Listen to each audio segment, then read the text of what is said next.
Bonjour, vous avez bien rejoint Mélissa Lévesque, une fille en business. Je suis présentement occupée à suivre mes étincelles créatives, mais je vous invite à garder la ligne pour un épisode de podcast riche en leçons, en réflexions et en histoire.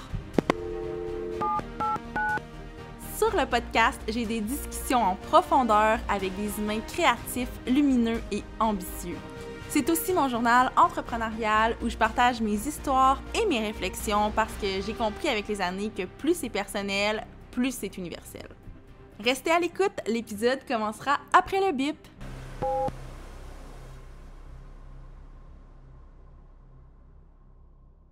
Dans l'épisode d'aujourd'hui, je reçois à nouveau mon amie Fanny Capuano que vous avez pu entendre dans l'épisode 3, je crois, de cette nouvelle saison. Donc, comme vous le savez, c'est vraiment une série où j'invite Fanny à venir avoir des discussions business avec moi, des discussions qu'on a quotidiennement, mais que là, on enregistre pour vous. Donc, aujourd'hui, on a parlé de probablement notre sujet préféré. On a parlé de la notion d'effort et de compromis en entreprise. C'est quelque chose qui me fascine énormément. C'est une discussion qu'on a très souvent, Fanny et moi, parce que on voit certaines situations, on a certaines réflexions, on vit nous-mêmes certaines situations qui nous demandent de faire certains efforts que on se demande si ça vaut la peine, si ça ne vaut pas la peine. Bref, on réfléchit beaucoup, comme vous pouvez voir, et on réfléchit beaucoup ensemble. Et là, aujourd'hui, on vous offre un peu cette réflexion-là à travers l'épisode. J'espère que ça va vous plaire. C'est un épisode un peu crunchy. On a quand même des opinions assez claires qu'on a amenées avec douceur et nuance, comme on le fait toujours. Donc, je vous laisse écouter ça. Fanny, très heureuse de te retrouver. Je suis tellement contente qu'on poursuive cette tradition-là, cette série-là, qui va devenir une tradition pour venir jaser ensemble. Comment tu vas? Ça va bien, ça va bien.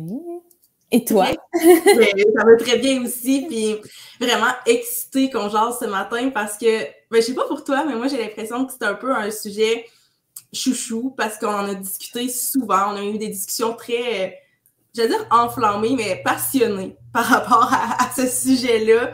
Fait que je pense qu'on va avoir des belles choses à dire, mais je vais comme introduire le sujet. Donc, on va parler de deux choses qui, dans ma tête, sont quand même assez liées.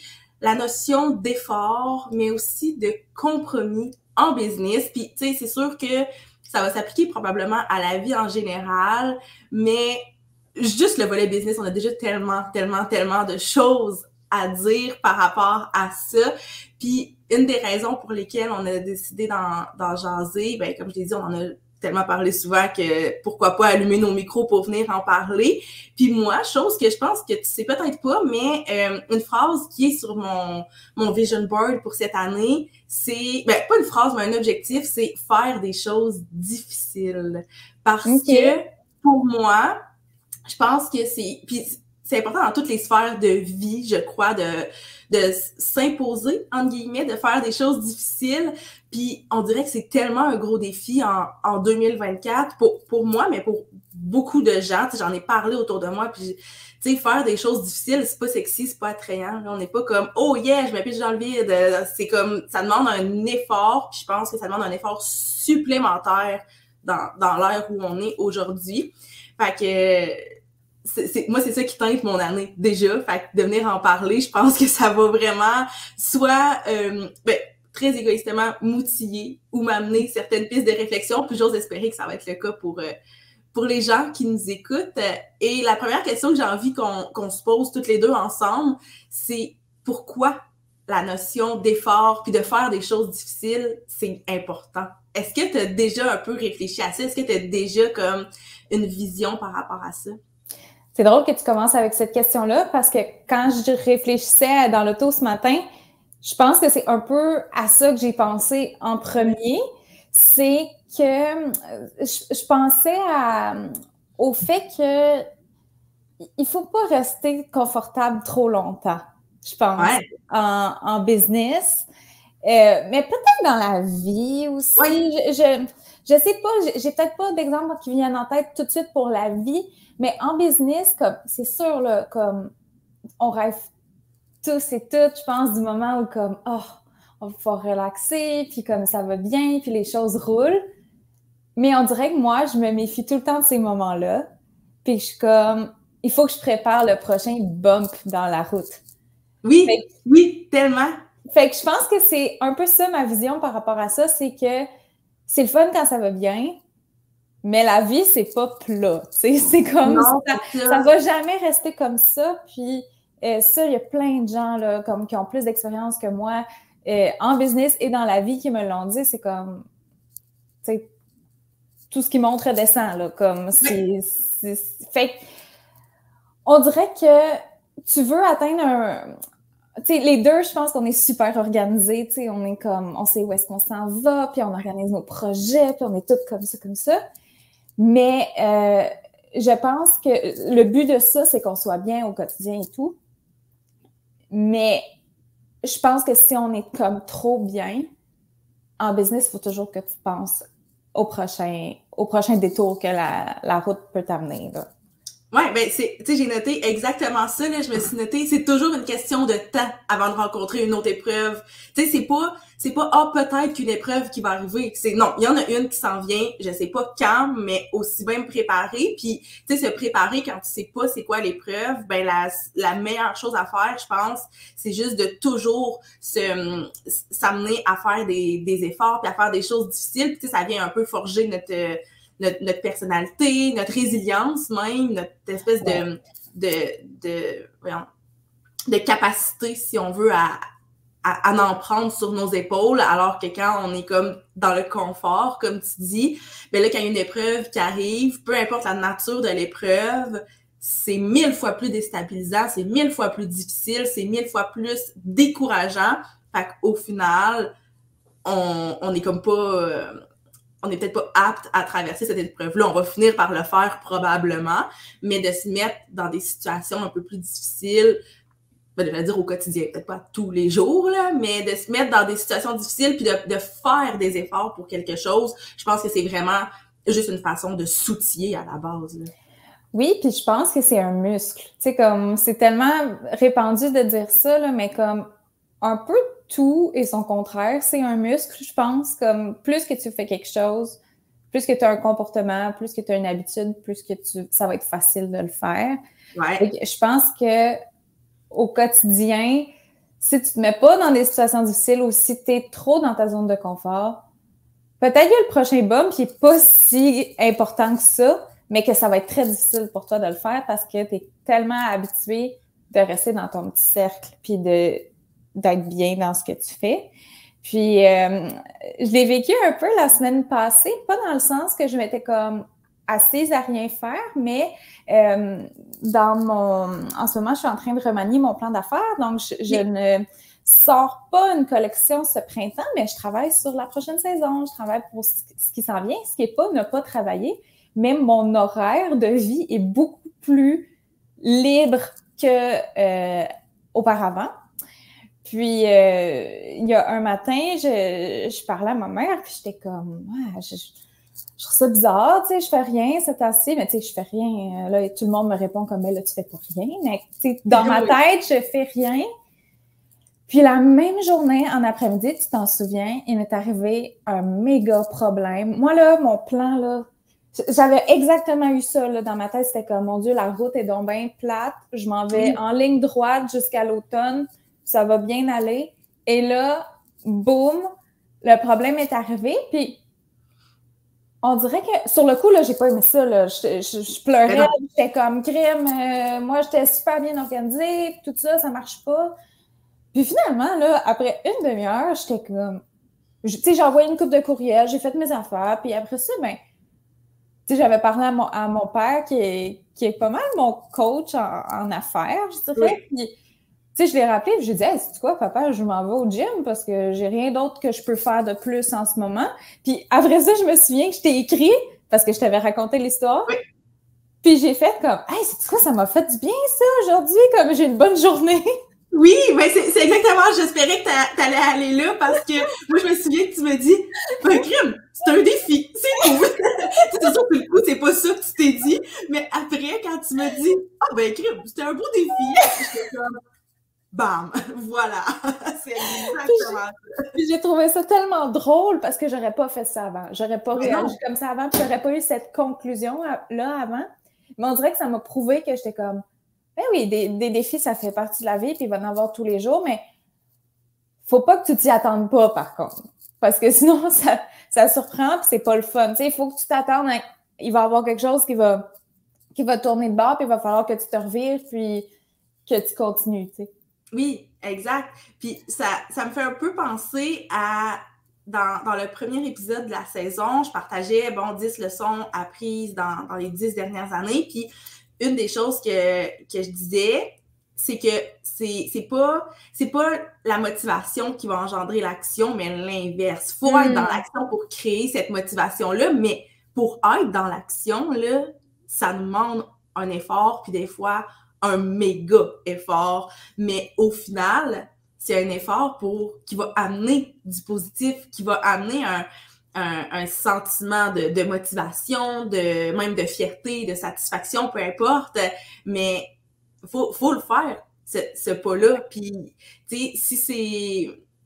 Mon Dieu, j'allais dire, si c'est la vie qui t'oblige à le faire, que c'est une épreuve qui est sur ton chemin, ben... ça arrive, c'est normal, ça va toujours être comme ça, mais si toi, tu as l'habitude de prendre les devants, puis de faire ces premiers pas-là, puis de faire ces premiers efforts-là, c'est ce qui fait que probablement, après ça, tu regardes une épreuve, sur le coup, t'es comme un peu shaky, puis après ça, tu fais « Hey, c'était un beau défi! » Oui, puis moi, la conclusion que j'ai eue de cette anecdote-là, c'est qu'on dirait que j'étais comme « Ah ouais, tu sais, on dirait que j'ai tout le temps la misère à... » Tu sais, je dis des choses, mais c'est pas ésotérique dans ma tête. C'est qu'on dirait que ça me fait du bien de me dire que la vie, elle m'a ramenée. Tu sais, comme j'étais en train de penser que comme je faisais rien et tout, puis que j'étais juste en attente, mais finalement, la vie, elle m'a envoyé une twist, puis c'était dans le fond, ça m'a juste comme reshaké, puis on dirait que j'ai choisi de le voir comme ça, que c'était... Oui, c'était un gros problème, puis c'était pas le fun, mais non, dans le fond, c'est qu'on est fait pour régler des problèmes, je pense aussi. Puis je pense que la vie nous en amène parce que c'est ça qui nous garde allumés, puis c'est ça qui nous permet de s'améliorer, puis d'aller plus loin. Oui, tout à fait. Puis c'est aussi avec ces épreuves-là, puis le fait de faire des efforts, que après ça, ça devient facile de dire, OK, ben la dernière fois, ça l'a bien été, j'ai réussi à trouver une solution. Qu'est-ce que j'ai fait? Ah, ben, je suis entrée dans l'action, tu sais, je me suis pas apitoyée sur mon sort. Je me suis dit, OK, c'est quoi les solutions possibles? Laquelle qui est la plus pertinente pour moi? Puis là, c'est sûr que la prochaine fois que tu vas rencontrer une épreuve, tu vas probablement repenser à cette épreuve-là, puis faire comme, hey, c'était un gros morceau, là, c'était une méchante claque d'en face, mais tu l'as dit, en une demi-heure, c'était réglé à peu près, tu sais. Fait que tu vas avoir créé une espèce d'expérience positive à partir de quelque chose qui était difficile, ce qui fait en sorte qu'après ça, les autres choses difficiles, ben tu le sais que tu es capable de passer par-dessus ça en étant dans l'action au final. Parce que je pense que c'est beaucoup ça, tu sais, c'est faire des efforts, je pense que c'est vraiment majoritairement être dans l'action plutôt qu'être dans l'anticipation, dans le regret, dans la suranalyse, tout ça, c'est important. Non, c'est pas important d'être dans le regret. C'est d'analyser des situations, puis c'est important de réfléchir, mais je pense que ce qui va faire la différence dans la façon qu'on va traverser une épreuve ou qu'on va tout simplement lancer une business ou gérer notre business au quotidien, ben c'est le fait que oui, on réfléchit, mais on fait les choses. Parce que sans cette portion-là d'action, qui est probablement pour la plupart des gens un effort, ben on stagne un peu, là, au final, on va nulle part, là. Puis, d'ailleurs, je m'étais pris une note par rapport à ça, puis je pensais pas le plugger tout de suite, mais j'ai envie de... C'est parce que j'ai dit le mot « stagner », puis ça m'a fait penser à ça, parce que ça m'a vraiment marqué. Une chose que tu m'as dit, je crois, l'automne passé, puis là, je te citerai pas, je le dis dans mes propres mots, parce que je me souviens pas comment tu m'as dit ça, mais tu disais quelque chose comme tu sais, quand on stagne, c'est un peu l'équivalent de reculer, surtout en business ou dans un monde, tu sais, qui évolue quand même très, très rapidement. Fait que tu sais, là, je viens de dire de pas être dans l'action, de pas nécessairement chercher à faire des efforts, c'est stagner. Mais stagner, c'est pas juste ça, c'est de reculer. C'est fou, là. Je pense que oui, parce que si on revient à l'idée du muscle, ben quand tu t'entraînes pas pendant un moment, ben après ça, c'est à recommencer, tu sais. Oui, exact. Parce que, tu sais, là, je reviens à ce que tu disais, là, tu sais, le prochain problème, tu vas savoir un petit peu comme, ça va être comme dans ta trousse à outils. Ouais. Comment tu l'as résolu la fois d'avant. Puis chaque problème est différent, mais ça me fait penser, je trouve que je suis un peu lourde avec mes métaphores, là, mais je trouve que c'est une bonne... Mais, tu sais, là, quand tu fais un rêve que tu as déjà fait. Oui. Puis, moi, je fais souvent ça, c'est des rêves comme... Moi, j'appelle ça des rêves jeux vidéo, là. Tu sais, comme que tu sais un peu où aller pour pas avoir telle affaire, là. Ouais. Mais chaque problème est différent, mais je trouve que ça te donne à chaque fois un truc de comme, oh non, mais tu sais, il faut pas que j'aille vers la panique, mettons. Il faut que j'aille vers ça. Puis après ça, ben OK, ben ce genre de personne-là m'a aidé pour ce genre de problème-là. Fait que là, tu passes pas par l'autre personne, tu passes par la personne qui t'a aidé. Fait que tu sais, ça te fait comme des chemins déjà faits. Fait que chaque problème est rendu un petit peu plus facile. Puis je sors souvent cet exemple-là. Tu sais, moi, j'ai commencé à organiser des défilés de mode, j'avais 14 ans, OK? Puis, tu sais, ça prend des maquilleuses, des coiffeuses, des mannequins, tout ça. Puis, ben, qu'est-ce que tu veux? Le monde, il te laisse tomber des fois. Tu sais, c'est des choses qui se passent très souvent, malheureusement.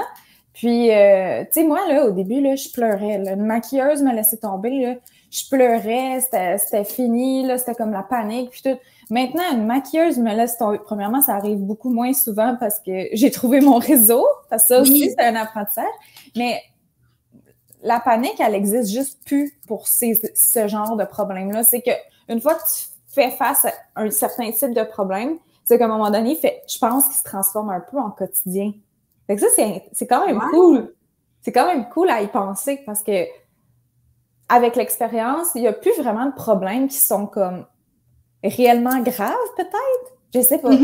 Ben oui, puis tu dis ça, puis ça me fait réaliser que, tu sais, puis probablement ça t'arrive à toi aussi, que tu sais, une amie te parle d'un problème, puis toi, t'es comme, sans être dans le jugement, t'es comme, ben c'est pas vraiment un problème, mais c'est probablement que cette personne-là est pas nécessairement habituée de dealer avec ce genre d'enjeux-là, alors que moi, mettons, c'est des enjeux qui font partie du quotidien, fait que je me dis, bah, c'est pas un problème, voilà la solution, puis that's it, mais des fois, on voit pas, puis à l'inverse aussi, là, des fois, c'est moi que je vois quelque chose comme une montagne, c'est donc ouais, un problème, puis quelqu'un est comme, mais voyons, c'est super simple, tu fais ça, puis là, je suis comme, ah, ben oui. Mais c'est ça. Faut avoir à dealer avec ça souvent pour être capable d'avoir des outils aussi qui sont des outils concrets, tu sais, oui, le fait d'avoir peut-être, de savoir qu'il faut pas aller vers la panique, d'avoir plus confiance en nous et tout, mais aussi des outils concrets comme ben voilà la to-do que tu dois faire pour passer par-dessus ce problème-là. Là. Je trouve ça vraiment intéressant. Ce que tu dis, tu sais, ça devient un peu le quotidien, là. En tout cas, j'avais comme pas caché, puis là, je suis comme, wow, tellement. J'avais pas préparé ça, là, ce matin. OK, c'est très spontané. C'était spontané. J'adore ça. Puis j'ai envie qu'on glisse un peu vers une autre question que je me posais, puis que j'ai envie qu'on creuse ensemble, là. C'est que, tu sais, bon, je l'ai dit en intro, mais on est comme dans une ère où faire des efforts, c'est tough. Mais tu sais, en même temps, faire un effort, par définition, c'est tough, là. Mais pourquoi on voit ça tout le temps un peu pire que c'est? Pourquoi on voit ça comme une montagne? Pourquoi on trouve ça donc ben difficile? Moi, j'ai quelques pistes par rapport à ça. Je sais pas si tu voulais que je commence ou si tu avais déjà quelque chose qui montait par rapport à ça, là. Ben, je serais curieuse de connaître tes pistes que tu as sorties. Ben oui, je vais y aller. En fait, une des choses, je pense, c'est que on a... Puis je sais pas d'où ça vient, mais je sais, parce que je l'observe autour de moi, qu'on a tendance à se concentrer sur le fait que telle chose va nous demander un effort, puis que nécessairement un effort, on associe ça à quelque chose de négatif, plutôt que de se concentrer sur le positif que ça va apporter. Tu sais, je peux peut-être te donner un exemple concret. Là. Moi, parmi les efforts, puis j'ai les 2 pieds dedans en ce moment, là, mais parmi les efforts que j'ai à faire, c'est vraiment d'aller vers les gens, d'élargir mon réseau de contacts. Puis, tu le sais, j'ai commencé l'année en me donnant comme mission de connecter davantage avec des gens. Je me planifie des cafés virtuels ou en personne avec des gens qui soit offrent les mêmes services que moi, des services qui sont complémentaires, qui sont dans d'autres domaines, peu importe. Mais pour moi, ça, c'est un effort. Puis au début, pendant très longtemps, je me concentrais sur le fait que moi, je suis quelqu'un de quand même assez timide, donc aller vers les gens, je trouve ça tough, donc c'est un effort. Je me concentrais sur le fait que peut-être que les gens n'ont pas envie d'aller prendre un café avec moi, puis j'allais peut-être être confrontée à un refus, puis ça, c'est difficile émotionnellement. Fait que, bref, il y avait 1001 raisons pour lesquelles je voyais ça comme quelque chose de très difficile, jusqu'à ce que, puis là, je sais pas comment ça s'est fait dans mon cerveau, mais il y a vraiment eu un switch qui s'est fait, puis je me suis dit, OK, mais la raison pour laquelle je le fais, c'est pas parce que c'est un effort en soi puis parce que c'est tough. La raison pour laquelle je le fais, c'est que je vais rencontrer des gens qui vont être super le fun, on va passer des beaux moments ensemble, on va avoir des belles discussions, peut-être que ça va être des personnes avec qui je vais collaborer. Fait que là, je vois vraiment, tu sais, le résultat concret ou le sentiment positif que ça peut apporter. Fait que je pense que de juste comme changer notre regard de place par rapport à une même situation, ça fait la différence. Au lieu de se concentrer sur la notion d'effort en soi, c'est de se concentrer sur ce que ça va apporter. Fait que je viens de soulever le problème et la solution en même temps. Mais tu sais, ça, c'est une des raisons pour lesquelles je pense qu'on résiste un peu à l'effort. C'est qu'on voit ça vraiment comme étant quelque chose de négatif. Puis on se concentre pas sur les bonnes choses. Et parmi les autres pistes que j'avais, il y a aussi le fait que, tu sais, ça fait peur. Ça fait peur de faire un effort puis de pas avoir le résultat à la hauteur de cet effort-là. Ça nous fait peur. Ça nous fait peur aussi des fois d'accomplir quelque chose qui est comme plus grand que nous. C'est super positif, mais ça fait peur. Fait que je pense que la peur joue peut-être un rôle sur le fait qu'on est comme je ferai pas cet effort-là, ça me terrorise, puis à la place, je vais comme un peu figé, là, dans un sens. C'est sûr que la peur, c'est un méga frein à l'effort, ça c'est clair. Mais peut-être que je le vois plus comme... là, j'essaie de trouver les bons mots pour le dire, là, mais on dirait que la peur... Oh my God, je l'ai perdu. Mais c'est pas grave, parce que je trouve que... Colin, je l'ai vraiment perdu. Peux-tu me dire une autre piste? Oui, en fait, j'en ai encore d'autres. En fait, parce que je pense que je te demande une autre piste parce que honnêtement, je pense que tout est relié. Comme tu as dit ta première piste, je trouvais qu'elle était reliée à la deuxième. Fait que c'est sûr que ça va me revenir puis que ça va être super pertinent avec ce que tu dis. Oui, en tout cas, fais-moi signe quand ça te revient. Mais je vais aller avec une autre piste qui n'est peut-être pas nécessairement justement très liée, mais qui répond vraiment à ça. Là. Je pense que on est dans une ère où on a tellement accès à des outils qui nous permettent d'être un peu plus paresseux, d'éviter de faire des choses difficiles, de prendre des raccourcis, de contourner des épreuves, qu'on se dit un peu, pourquoi je ferais des efforts alors que je peux demander à quelqu'un de le faire pour moi, alors que il y a des outils d'automation qui peuvent le faire pour moi, alors que, tu sais, la technologie en général peut faire en sorte que je n'ai pas à poser telle action. Puis, tu sais, je suis pas comme à bas la technologie, absolument pas, là, au contraire. Mais c'est juste de faire comme, OK, mais est-ce que la motivation derrière l'utilisation de ces outils-là, c'est vraiment de pas avoir à faire d'efforts ou c'est vraiment que concrètement, ça va apporter quelque chose dans... là, on parle vraiment de business, mais je pense que ça s'applique aussi dans la vie en général, mais est-ce que... c'est quoi? Est-ce que ça va nous sauver du temps parce qu'on va le mettre ce temps-là ailleurs? Ça, je trouve que c'est quand même légitime. Mais est-ce que c'est juste parce que ça me tente pas de le faire, fait que je vais demander à quelqu'un d'autre de le faire pour moi? Là, à ce moment-là, je me dis, OK, c'est légitime aussi, sauf que on travaille pas du tout ce muscle-là. Au contraire. C'est comme si tu allais au gym puis tu demandais à quelqu'un de s'entraîner à ta place. Oui, puis j'allais dire aussi que je pense que cette peur-là ou cette notion d'effort-là, juste la perception de cet effort-là est probablement différente, mettons, avant que tu commences ta business, puis pendant que tu travailles à ta business. Je pense que, mettons, là, quelqu'un qui commence son entreprise, tu sais, qui a juste, mettons, le goût de le faire ou qui a juste comme un produit ou un service, tu sais, comme quelqu'un qui offre un service qui veut l'offrir à son compte, OK? Ouais. C'est quand même tu sais, comme, c'est un gros move, là, quand même, là. C'est quelque chose de gros. Fait que je pense que la perception de l'effort est comme vraiment grosse, mais est abstraite.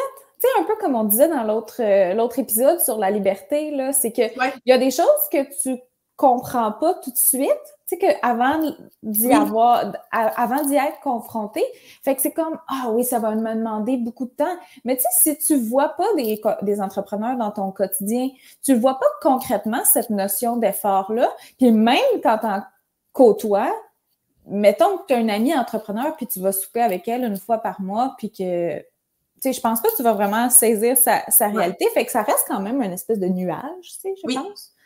Puis après ça, ben, quand tu es dedans, je crois que la notion d'effort est peut-être plus comme différentes bulles, comme différentes petites actions qu'il faudrait que tu prennes. Mettons là, que ton service, là, tu t'es trouvé une couple de clients, ça va quand même bien, tu vis décemment. Puis que là, tu sais, tu te dis comme, j'ai un nouveau projet, je veux acheter une plus grosse maison ou j'aurais besoin de financer quelque chose, whatever, donc j'ai besoin de plus de revenus. Donc là, t'es dedans, là, dans ton entreprise, tu le sais que ça implique et tout, mais tu saisis aussi maintenant l'effort que ça t'a pris d'aller chercher les quelques clients que tu as. Ouais. Mais que peut-être que pour atteindre le prochain niveau, ça va être comme 2 fois plus d'efforts. Puis là, tu es capable d'anticiper qu'est-ce que ça va être. Puis là, la peur peut rentrer. Fait que c'est comme une peur différente, je pense. Oui. Oui, ben tout à fait, parce que on connaît une réalité qui est différente, donc nécessairement, les enjeux sont différents, les peurs sont différentes, puis les efforts vont être différents. Tu sais, là, tu dis peut-être que ça va demander 2 fois plus d'efforts, ou peut-être que ça va te demander un effort qui est comme quelque chose que t'es pas habitué de faire, parce que je pense qu'il y a différents types d'efforts. Je suis pas capable de comme mettre un mot sur les différents types, mais je crois qu'il y a des choses qu'à un moment donné, tu deviens comme habitué de aller vers les gens, par exemple. Ouais. Fait que cet effort-là, ben, ça devient un peu la routine. C'est plus nécessairement un effort, sauf que une autre sphère de ton entreprise qui n'a pas rapport avec aller vers les gens, mais qui c'est quelque chose de difficile à faire, ben là, oups, on dirait que ça travaille comme une autre partie de ton cerveau, probablement. Donc, c'est des efforts aussi qui sont différents. Plus ton entreprise évolue, puis plus tu évolues aussi à l'intérieur de ton entreprise. Puis, je viens de penser à ça. Il y a aussi des types d'efforts qui vont toujours rester un effort. Tu sais, comme qui vont jamais être comme venir de toi ou qui vont jamais nécessairement faire partie de ta personnalité. Un peu comme toi, tu dis comme aller vers les gens, je trouve que c'est vraiment un bon exemple. Ouais. Comme, ça sera peut-être jamais facile pour toi d'aller vers les gens, mais peut-être qu'à un moment donné, par contre, tu te poseras plus de questions. Parce que tu vas être comme, ben là, j'ai un problème, cette personne-là a une solution pour moi, fait qu'il faut que j'entre en contact avec cette personne-là.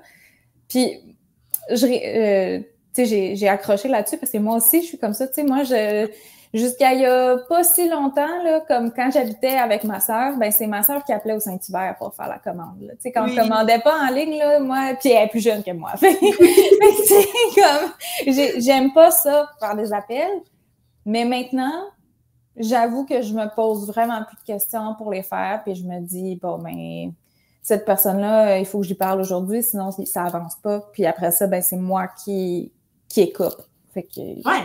Ben, puis on dirait qu'à force de faire cet effort-là, parce que, tu sais, moi, je viens de donner l'exemple comme si ça devenait facile d'aller vers les gens, même si pour régler par tout, là, mon affaire, moi, c'est encore un gros effort, mais je pense qu'à force de le faire, puis à force d'avoir comme un espèce de résultat qui est positif, ça donne cette confiance-là de faire comme, OK, je vais faire l'effort, mais je me doute que ça va valoir la peine, puis au pire, si ça valait pas la peine, ben la prochaine fois que je vais refaire cet effort-là, c'est sûr qu'à un certain moment, à force de le faire, ça va me revenir, puis ça va être positif, mais les premières fois, l'effort est toujours vraiment plus grand. En tout cas, j'ai l'impression, il y a des choses qui vont rester un effort, mais les premières fois, c'est 1000 fois pire que la 50e fois. Là. Ah oui, vraiment. Puis moi, mon truc par rapport à ça, je me dis toujours ce que tu vois dans ta tête en ce moment, là, ton image que tu anticipes, ce que ça va avoir l'air, la situation,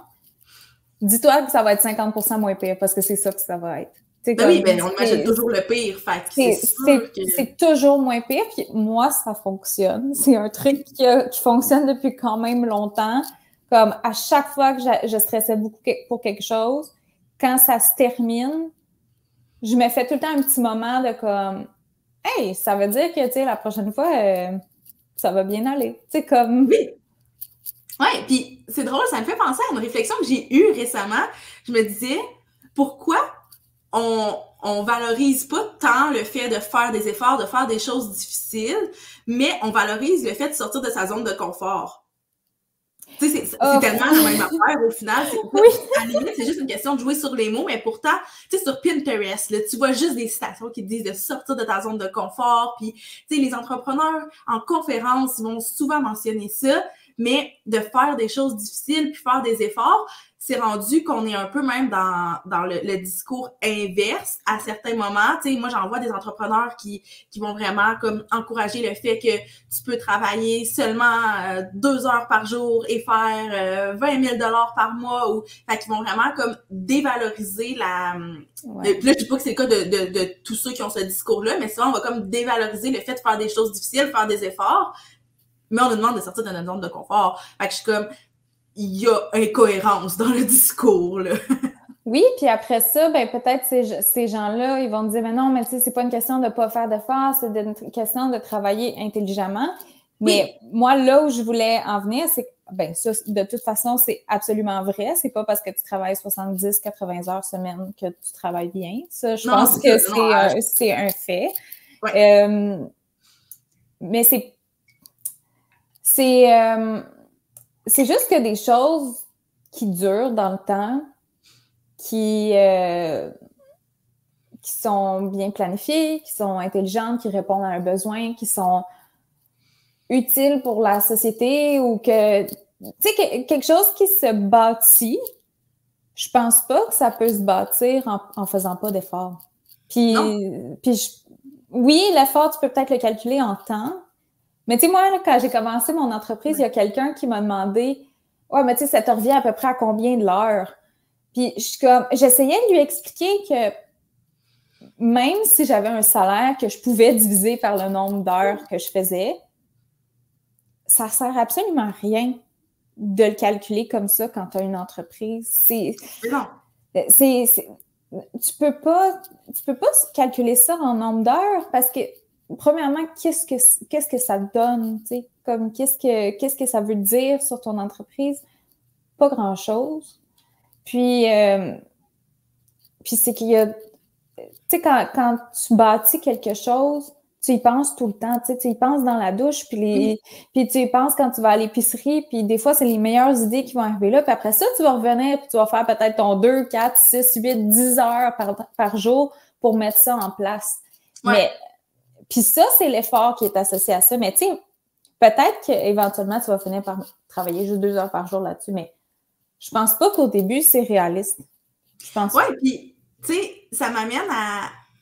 J'avais comme pas pensé parler de ça, mais on dirait que tu me fais réfléchir en même temps au fait que, tu sais, moi, j'ai toujours... Puis même à toi, je te l'ai souvent dit, en général, le concept d'être payé à l'heure, pour moi, ne fait pas de sens.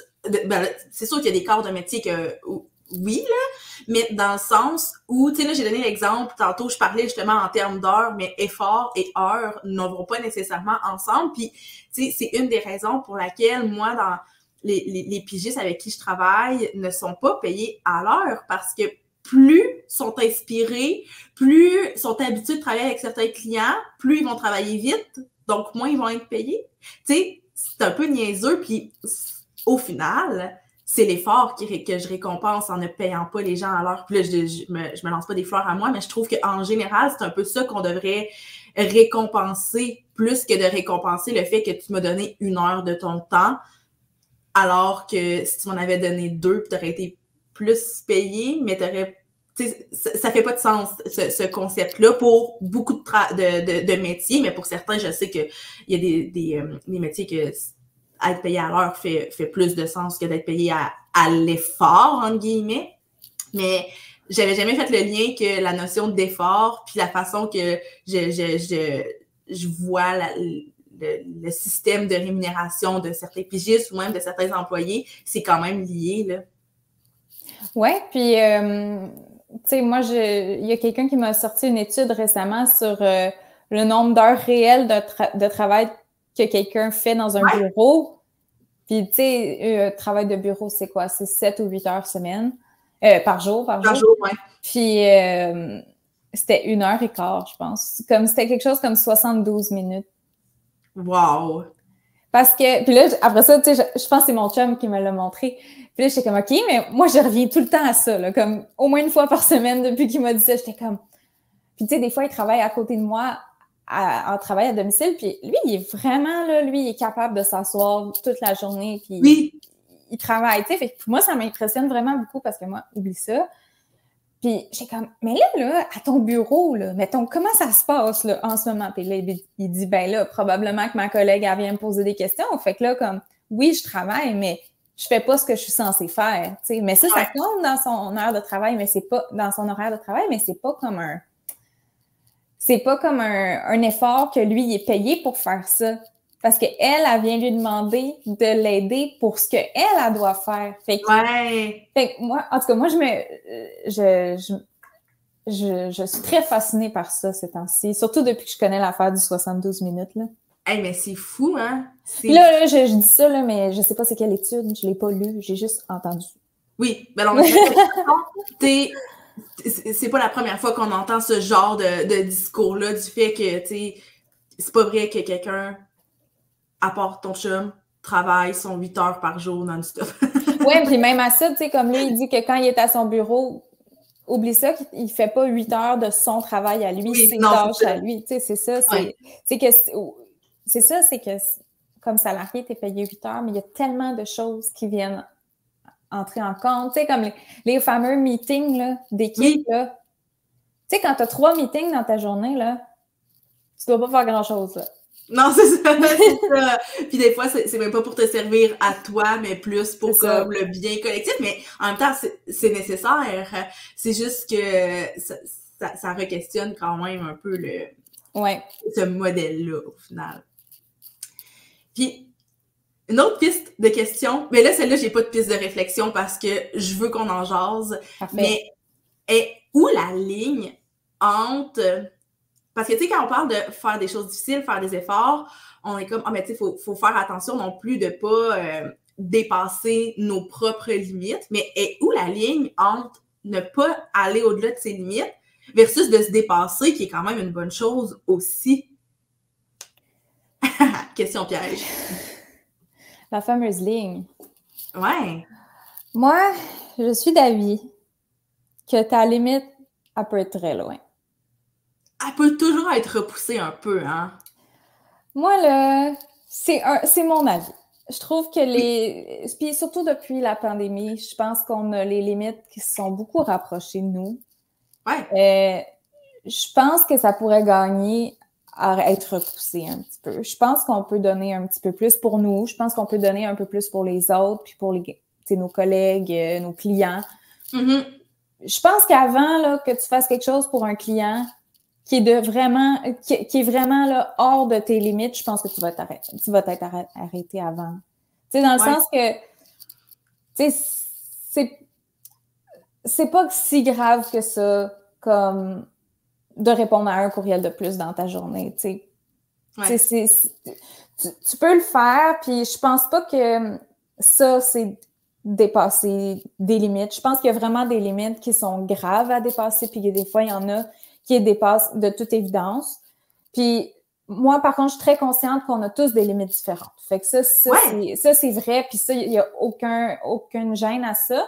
Mais je pense que le discours général par rapport aux limites en ce moment, je pense que ça aide ceux qui sont pas capables d'en définir, mais je pense que peut-être qu'on met un peu trop de limites pour être efficace, puis pour... En fait, un peu trop de limites pour arriver à être efficace, tu sais. Ouais. Je pense que... Puis ça revient à une autre discussion qu'on avait eue dans l'autre podcast, c'est que si tu mets des limites, mettons, pour avoir un équilibre dans ta vie, ça, c'est génial. Je trouve que c'est nécessaire.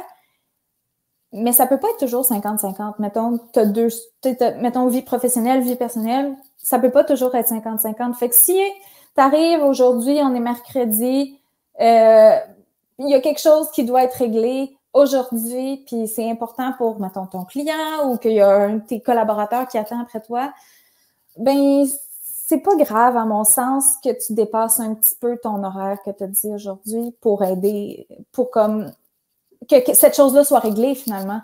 Oui. Je pense que ça fait partie de la vie, puis que dans le fond, c'est bien correct. Je pense qu'on met, en fait, là, c'est ça ma conclusion. Je pense qu'on met beaucoup d'emphase sur les limites en ce moment. Oui. Puis que c'est peut-être pas nécessaire.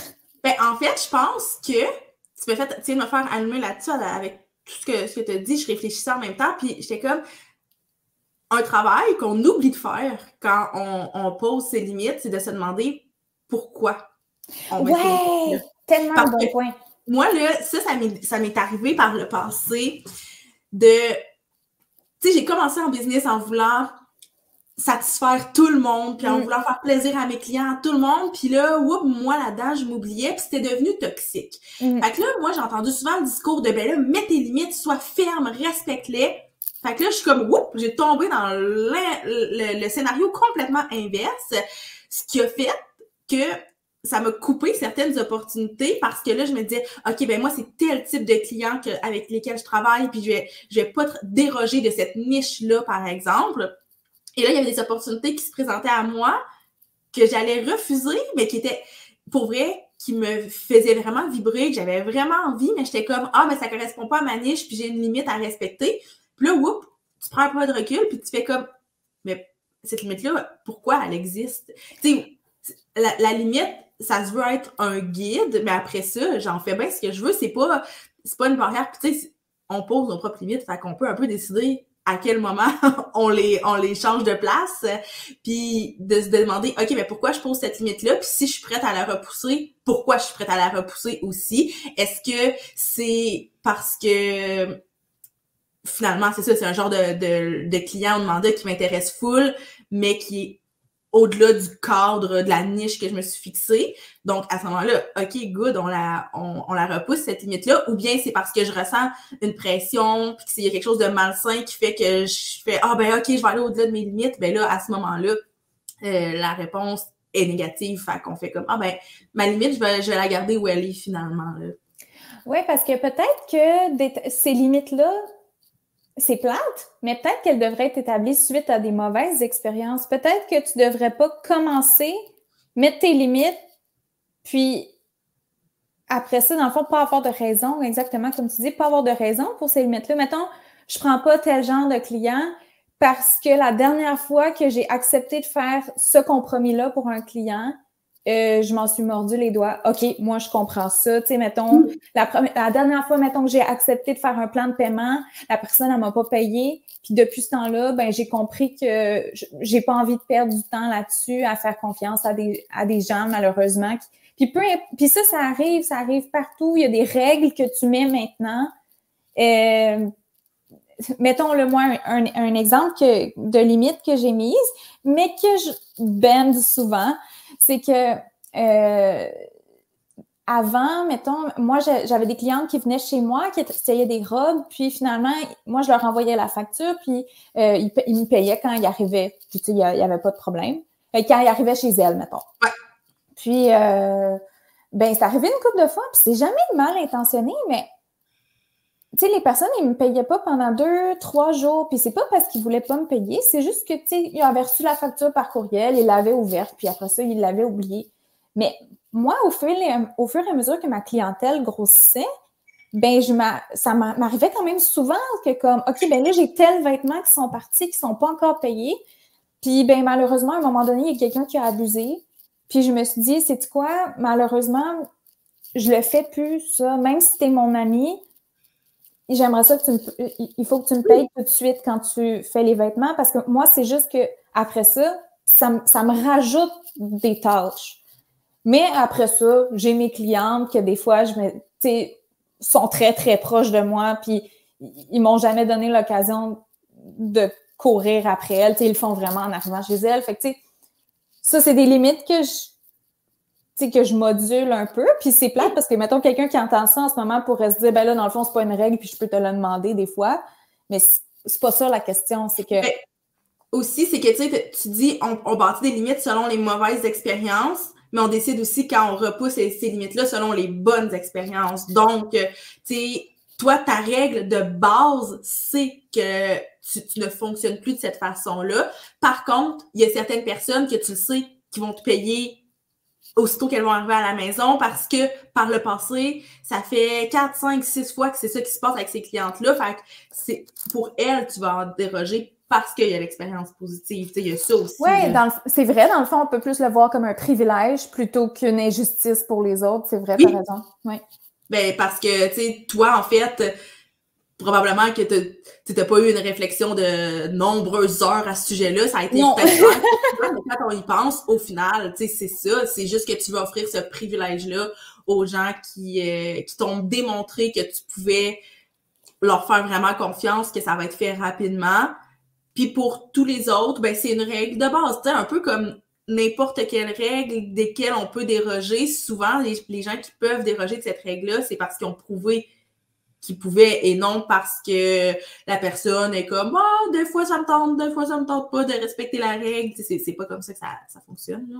Oui, puis je pense à d'autres exemples, mettons comme des retards à des rendez-vous. Il y en a qui tolèrent aucun retard. Il y en a qui tolèrent 5 minutes, 15 minutes. Il y en a qui vont être très fins pendant très longtemps, puis qu'à un moment donné, ça casse, c'est fini. Je pense que tout ce genre de choses-là, c'est établi selon des mauvaises expériences, surtout en ce moment, on en entend beaucoup parler dans l'industrie des services. Le nombre de no-shows qu'il y a, c'est absolument épouvantable. Fait qu'à un moment donné, c'est dommage, mais il faut en mettre des limites. Mais après ça, c'est ça. Les limites qui n'ont pas vraiment de raison, puis que c'est un peu comme des limites, comment j'appellerais ça? Des limites self-care, là. Oui. Comme, je vois pas pourquoi il faut absolument mettre ce genre de limites-là si ça arrive pas tous les jours, si c'est pas, si ça te gruge pas tant d'énergie que ça. Je pense que il faut être capable de jouer avec les lignes parce que c'est ça être en entrepreneuriat finalement. C'est que les lignes sont jamais. Tu sais, mettons là, si tu travailles, moi je travaillais chez Simons là quand j'étais étudiante. Ben, le magasin est fermé à 6 heures. Qu'est-ce que tu veux que je te dise? Le client ne peut pas rentrer à 6h05 comme c'est fini. Puis moi, je pars à 6h15 quand le magasin est propre. C'est terminé. Il y a plus rien d'autre à faire. Mais Monsieur Simons, par contre, lui, il y en a des choses à faire. Puis il faut qu'il joue avec des limites parce que c'est son entreprise à lui, tu sais. Mais oui, puis tu sais, tantôt j'ai initié la conversation en disant on va parler de la notion d'effort, mais aussi la notion de compromis parce que ça aussi, je pense que il y a comme un déséquilibre, justement, de te parler d'espèce de limite self-care qui est comme, OK, moi, je m'écoute, je vais vraiment, je sais pas, là, prendre tous les vendredis après-midi off, puis là, on se met cette limite-là, mais au final, est-ce que c'est parce qu'on s'écoute vraiment ou c'est parce qu'on est confortable là-dedans, parce qu'on trouve que l'idée est attrayante aussi? Puis c'est correct, même si on décide de le faire, tu sais, j'ai absolument rien contre le fait de prendre les vendredis après-midi. J'espère, c'est le fun. Mais oui, puis je le fais tellement souvent, mais dans le sens où est-ce que c'est obligé d'être super fixe ou je peux faire des compromis parce que, tu sais, j'ai l'impression que si on fait pas de compromis, ben là, on se retrouve un peu dans une impasse. Si moi et toi ou moi et le client, aucun des deux est fait de compromis, ça avancera pas, il n'y a rien qui va se passer, on est dans une impasse, là. Effectivement. C'est vraiment bon, ça. Il faut, tu sais, des deux côtés. Puis je pense que malheureusement, ce qui crée les limites qui sont nécessaires, c'est qu'il y en a qui dépassent, comme qui abusent ou qui sont pas respectueux des autres. Fait que c'est ça qui crée qui fait qu'on doit créer des limites. Oui. Mais après ça, quand tu es capable d'estimer qu'il il y a une relation respectueuse entre les deux. Encore avec l'exemple du retard, si ta cliente est jamais en retard, comme tu vas-tu vraiment annuler son rendez-vous si elle est 2 minutes en retard? Non, parce que, ben, en tout cas, pas à mon sens, parce que ça arrive, c'est des choses qui arrivent, mais c'est comme, c'est ça, il faut que les limites, il y a du sens. En fait, je pense que c'est ça. Questionner à savoir si ça répond vraiment à un réel besoin ou si c'est vraiment juste parce que on a l'impression que c'est la bonne chose. On parlait justement des retards ou des gens qui se présentent pas à leur rendez-vous. Ben, la politique, par rapport à ça, est différente d'une entreprise à une autre. Et la raison, c'est pas de mélanger le monde. C'est pas ça. C'est juste que il y en a qui ont vraiment une plus grande tolérance à ça. Il y en a pour qui ça impacte pas nécessairement leur entreprise. Mais c'est rare que ça impacte pas vraiment l'entreprise. Mais tu sais, il y en a pour qui, je pense à, c'est vraiment niaiseux, mais ma mère, en fait, semaine, a commandé des sushis. C'est une dame qui fait ça à la maison. Tu sais, c'est pas un restaurant. Puis, elle me disait, j'ai réservé plus tôt cette semaine, puis je paye vraiment quand je vais le chercher. Puis là, j'étais comme, elle demande même pas un dépôt. Tu sais, d'un coup, que tu décides, toi, le dimanche, que t'en veux plus des sushis. Puis, elle me dit, ouais, mais elle va faire un post sur son Facebook, puis tout de suite, il y a quelqu'un qui va le prendre. Fait que pour elle, c'est pas vraiment un compromis, c'est pas vraiment comme une limite qui est importante à mettre de dire, OK, ben il me faut un dépôt, puis il faut que tu me garantisses que tu vas être là. Évidemment, quand tu prends un engagement, tu te pointes, puis t'es là, mais si jamais, ben tu sais, elle, ça impactait pas vraiment son entreprise, alors que je sais pas, moi, ma coiffeuse, si moi, je me présente pas à mon rendez-vous, ben là, j'ai vraiment pris la place à quelqu'un d'autre, puis elle trouvera pas nécessairement quelqu'un pour me remplacer automatiquement à ce moment-là. Donc, elle perd une partie de son revenu cette journée-là, puis elle perd du temps. Fait que c'est sûr que la politique à ce niveau-là va être différente parce que elle, tu sais, c'est une limite de la moindre des choses. C'est du respect de se pointer à son rendez-vous, mais c'est aussi, crime, c'est comme ça que je gagne ma vie. Fait que si tu te pointes pas, c'est automatiquement lié au revenu que je vais faire. Puis l'affaire, c'est que si une personne ne se pointe pas, OK, mais c'est parce que dans une semaine, s'il y en a une à chaque jour qui fait ça, c'est 5 rendez-vous ou 6 rendez-vous en moins que tu as, là. Oui, puis ça, on pourrait en parler longtemps, là, parce que je connais plein de gens dans les services en ce moment, puis comme la quantité de clientèle qui ne sait pas que si elle se pointe pas, la personne n'est pas payée, c'est hallucinant. C'est hallucinant, mais quand tu y penses, après ça, là, mettons, moi, j'ai une amie qui est kinésiologue, puis tu sais, ça arrive souvent qu'elle se fait canceller ses rendez-vous, puis ça, c'est arrivé, je pense, 2-3 fois dans les derniers mois qu'elle leur a dit, ah, ben, tu sais, comme là, tu résilies ton contrat, mais ça veut dire que moi, hier, quand je suis allée chez toi, ben, je serai pas payée pour ça. Mm-hmm. Puis là, les clients, je te jure, ils tombent à terre, là, ils sont comme, ben, voyons donc, comment ça? Ben, parce que tu payes pas. C'est ça, l'argent va pas tomber du ciel, tu sais, mais c'est ça, les gens, ils savent pas, puis c'est pas parce qu'ils sont niaiseux, c'est qu'ils y ont jamais pensé. Fait qu'après ça, ces limites-là, puis, mais c'est drôle parce que on s'éloigne un peu du sujet de la business, mais souvent, les gens iront pas à un rendez-vous parce qu'ils ont décidé de respecter une limite qu'ils se sont dit. Comme, oui. Oh là, j'ai eu une grosse journée, je suis fatiguée, j'irai pas à mon cours de tricot ou whatever. Ben, c'est irrespectueux, puis la personne ne sera pas payée. Fait que... c'est pour ça que je parle, tu sais, je disais les compromis, ça va des deux côtés. C'est que, tu sais, peut-être, là, puis là, tu me parles, bon, une kinésiologue, elle, peut-être qu'elle a eu plusieurs clients dans sa journée, qu'elle a eu une journée vraiment difficile, mais qu'elle est comme, j'ai pris un engagement, je vais le respecter. Fait qu'elle a fait son compromis, qui est la moindre des choses, mais reste que c'est son compromis, puis c'est son effort à elle.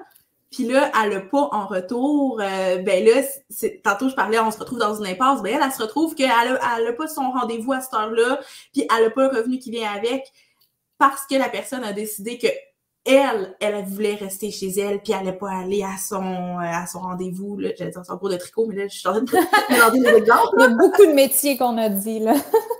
Ouais, c'est ça. Fait que je pense, puis j'ai envie qu'on parle peut-être une dernière chose avant de rapper, puis qui est en lien avec ça, mais qui est en lien puis pas en lien tant que ça, mais je pense que je peux pas le passer sous silence, l'espèce de ghosting en entrepreneuriat, qui est un peu le no-show aussi, mais tu sais, des fois, là, tu as un rendez-vous avec, bon, justement, ta kinésiologue, tu te pointes pas, OK, ça, c'est une chose. Mais une autre chose que moi, je vois de plus en plus, c'est des gens qui vont demander des informations, qui vont demander un appel d'information, qui vont demander de notre temps gratuitement ou qui prennent un engagement, puis qui finalement disparaissent de la map. Puis je pense que ça, tu sais, en tant qu'entrepreneur, en tant qu'humain en général, c'est une espèce de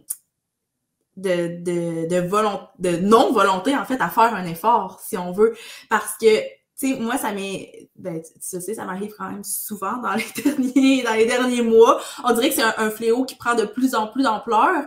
Puis, ce que je remarque, c'est que la raison, qui n'est pas clairement énoncée, mais si je regarde le portrait général, je comprends que la raison pour laquelle la personne a décidé d'arrêter de répondre à mes courriels, a décidé de pas se pointer à un appel, c'est que pour elle, c'était confrontant d'avoir cet appel-là. Donc, c'était un effort d'avoir une discussion qui est difficile.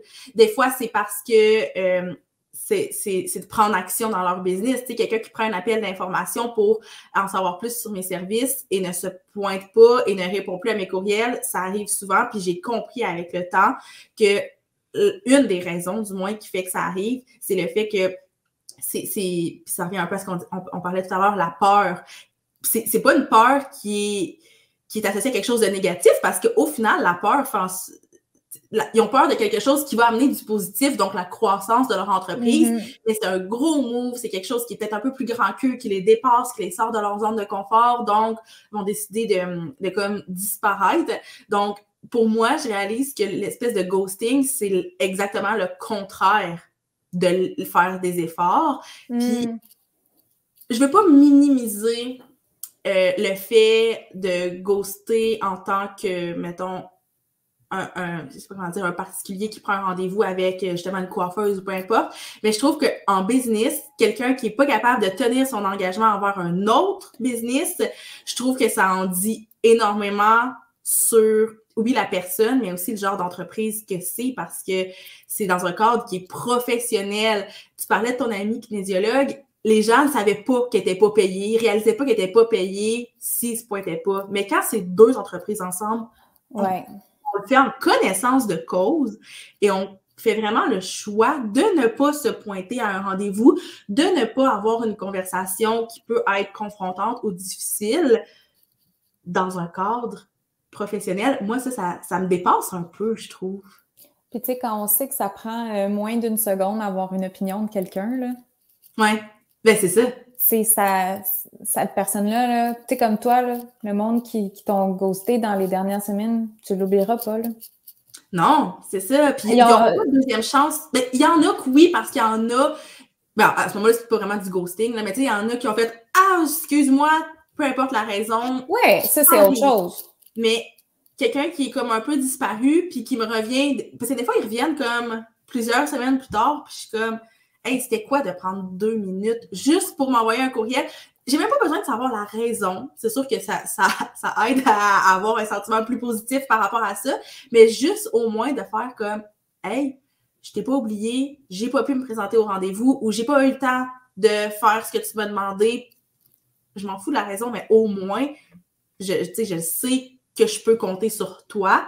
Alors que si tu disparais complètement, c'est plate, mais ça fait une très mauvaise impression de mon point de vue. Puis après ça, c'est sûr que si toi, tu me demandes mon avis sur telle entreprise, puis que c'est quelqu'un avec qui j'étais supposée collaborer qui m'a ghosté, ben je vais te la dire, la vérité, puis je vais te dire « Hey Fanny, comme c'est vraiment une cool entreprise, mais par contre, ça se peut que tu aies des enjeux parce que moi, c'est ça l'attitude de la propriétaire de l'entreprise par rapport à moi, par rapport aux engagements qu'elle prend.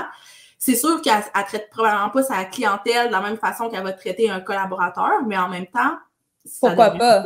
C'est ça, ça devrait. Ça devrait. C'est pas garanti que tu vas avoir une mauvaise expérience toi aussi en tant que cliente, sauf que en même temps, il y a quand même un problème au niveau du mindset de cet entrepreneur-là, j'imagine. Ben, je pense que tu l'as super bien dit. Il y a un problème, puis tu sais, c'est ça que je t'ai dit la semaine passée quand tu me parlais, tu sais, des gens qui t'avaient ghosté. Moi, ça me déçoit. C'est comme la déception que comme, tu sais, tu as des super beaux projets, tu es organisé, tu sais où tu t'en vas, il y a du potentiel dans ce que tu fais les efforts nécessaires pour le mener à terme, mais tu peux pas te fier sur les autres personnes qui font partie de ce projet-là. Puis c'était ça mon problème d'il y a 2 semaines aussi, c'est que c'est des gens qui m'ont laissé tomber. Puis c'est que t'es comme, mais comment tu veux que j'avance? J'ai beau être la personne la plus organisée, puis avoir mon mindset, puis mon plan d'affaires, puis tout ça, ben nos actions ont des répercussions. Fait que quand tu respectes beaucoup tes limites, quand tu respectes pas les limites des autres, quand t'es pas respectueux tout court, ben ça a beaucoup de répercussions. Puis ça fait que finalement, tu sais, l'effort qui aurait pu être mis, c'est comme le petit effort qui aurait pu être mis, il fait en sorte que des gros efforts servent à rien. Ouais. Ah ouais, c'est vrai, ça, j'aime ça. Ouais. Ouais, c'est vraiment bon. Puis, avant qu'on se quitte, est-ce que... Là, je t'ai pas préparé, je t'ai pas dit que j'allais te poser cette question-là, parce que je sache pas quoi répondre. Mais est-ce qu'il y a une chose dans les prochaines semaines, les prochains mois, qui va te demander un effort, mais que tu veux accomplir? Ah, plein.